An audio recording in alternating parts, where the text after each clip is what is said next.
Hello everyone and welcome to another episode of The Jamie Hughes Show. My name as always is Jamie Hughes and today I'm going to be giving you my review of Blinded by the Light. Now if you want to keep up to date with all the latest movie news and reviews, then make sure you hit that subscribe button, and as always in my videos this review may include spoilers, so you have now been warned. So Blinded by the Light is a wonderful coming of age movie. It blends so many different elements and genres together. It was just great, and I love the way that it did blend these really poignant and dramatic moments with really stand out, laugh out loud comedic moments, and it also did blend in an element of kind of fantasy and whimsy that you would often see in a musical in some points as well. But one of the biggest reasons that I did like, and the reason that I loved this movie is kind of in the first 15 or 20 minutes, and that is when Javid is first introduced into the music of Bruce Springsteen, because I instantly felt a connection to this film and to this character. Because for me, when I was Javid's age, this is a little bit of a tangent but bear with me, when I was Javid's age I fell in love with the band The Who, and I could just see myself, I like what Javid was doing, it resonated with me because it was the same things I was doing when I, fell in love with The Who 10 years ago, whatever it was now. I was walking around the streets, I wanted to go out, I wanted to walk, I wanted to do nothing but listen to The Who and just discover all of their back catalogue, and make all these kind of weird fantasies up in my head as I was strutting around listening to their music. And I think that is one of the things that this movie does capture so well. And I think whether it is Springsteen, whether it's The Who, whether it's AC/DC, the Beatles, whatever band you kind of fell in love with in your middle teens, I think you will really connect and resonate with this movie because they capture that moment of falling in love with the music so well. Now I did mention it at the beginning of this video, but I really liked the way that they blended different elements of this movie together, and because this movie isn't a musical, there are musical moments in it, and we do see Javid and a few other characters sing the music of Springsteen, but it's kind of more a cappella, and he does kind of recite them more as poems. But what they did as well in this film is that they captured those moments like it was a musical. So they were very bright, they were very light, they were very whimsical, and they were very fun. But what they were doing was essentially masking the kind of darkness that was surrounding Javid's life around this time too, because you had all of these fun moments going on, but then at the same time, he was having a really difficult time with the relationship with his father and the rest of his family. And then in society too, you had these, you had this really deep issue of racism against Pakistani people, in his own community. And the film really didn't shy away from that. And we saw the skinheads, chasing Javid down the street. We saw them writing derogatory terms, like basically on the wall outside his house. We saw little kids weeing through people's letterboxes, and the whole kind of culmination of this comes where Javid's sister is about to get married, and they kind of bump into a kind of white supremacy march, and there is obviously a clash between the Pakistani community and the racists, shall we say. And there's just a really great shot in this film that really stuck with me.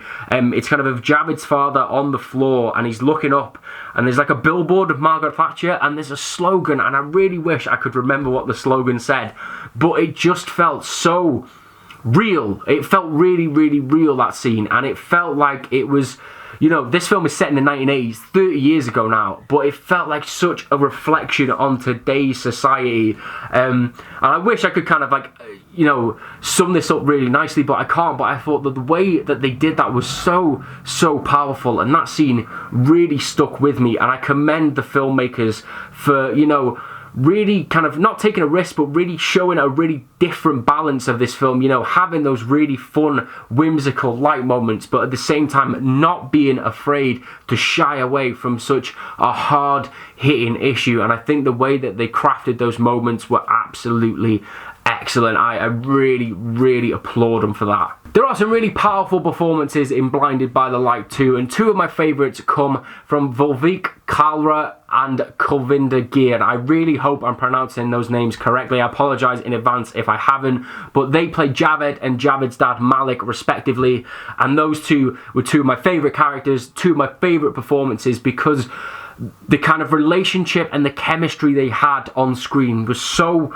raw, so full of emotion, and felt so real. You have so many great scenes with them, you know, where Malik basically says, you know, you have to decide between your family or going to America to basically see where Springsteen grew up. Then after kind of Javed has left the house, you have the scene where Malik and his mum find the kind of poems and the stories that Javed has been writing, and he breaks down, and then you have that really warm scene at the end where he goes to see Javed talk at his school kind of end of year assembly, and it was such a great relationship, and they portrayed this relationship so real. I just wanted to mention it because it was a massive standout for me, and I thought that Gurinder absolutely smashed it in this film. But all that being said, for me, the person that stole the show in this movie was Rob Brydon. He just popped up out of nowhere and just had a Cockney accent. It was just nuts. It was mental, but I absolutely loved it. It was just one of those really small things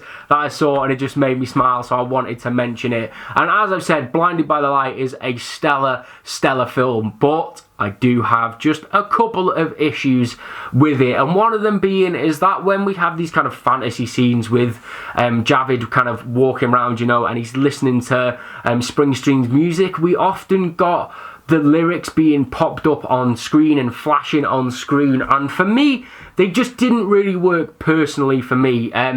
It kind of felt like they took away from the realism of the film, because they were kind of there, and they were there during kind of poignant moments at points. So they kind of just took away from the actual drama of the film, and I think, you know, having them didn't really enhance the film in any way. I would have just personally preferred that they weren't there, to be honest with you. And then the other one that I kind of have is the pacing issue with the story with Harry and Scoops, both of them Javed's friends, because Harry for some reason just falls out with him for no reason whatsoever, other than like he's been trying to talk to a girl or something, and then we don't really see him until like the film's third act. He just kind of disappears for a long chunk of this movie, and it just felt a little bit odd and a little bit jarring. And the same with Scoots, really, because he's only really introduced in this film to be the kind of exposition to give Javed the music to Bruce Springsteen, and we don't really see their relationship blossom too much other than